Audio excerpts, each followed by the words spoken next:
రేష్మి గార్డెనింగ్కి స్వాగతం. ఈరోజు మనము జామాకు డబల్ వచ్చిన ఆకు నేనైతే ఫస్ట్ టైం చూస్తున్నాను, దాన్ని చూద్దాం పదండి. అదిగోండి ఇక్కడ ఉంది, చూపిస్తాను. ఇదిగోండి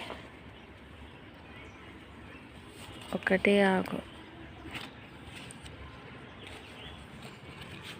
రెండు ఆకులు. నేనైతే ఇలా ఫస్ట్ టైం చూస్తున్నాను. జామకాయ చెట్టుకు వచ్చిన ఇట్లా ఆకులు. అదిగోండి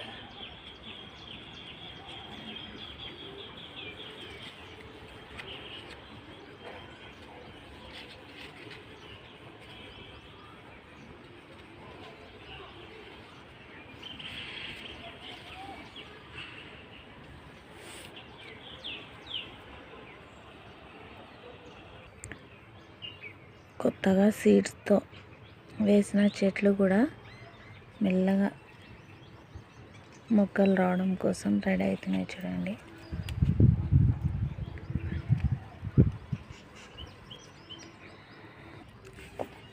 ఇవి కూడా జామకాయ వచ్చిన గింజలు వేసింటి వచ్చినవి. ఇవి కూడా జామ మొక్కలే. ఈ మొక్కలే పెద్దగా మనకి పళ్ళు తొందరగా వస్తాయి. ఇక్కడ కూడా ఉన్నాయి చూడండి.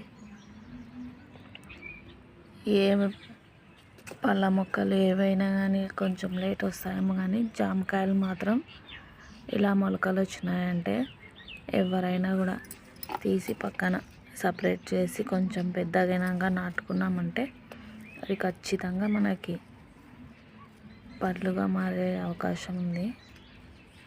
ఇలా నిమ్మకాయ తోట, నిమ్మకాయ గింజలు ఇవి వేసినాం, కానీ ఇవి చాలా ఏండ్లు పడుతుంది.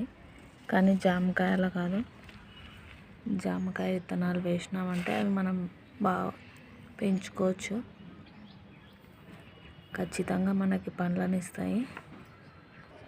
ఇక మళ్ళీ మనకి చిగురు స్టార్ట్ అయింది చూడండి, చింత చిగురు. అదిగోండి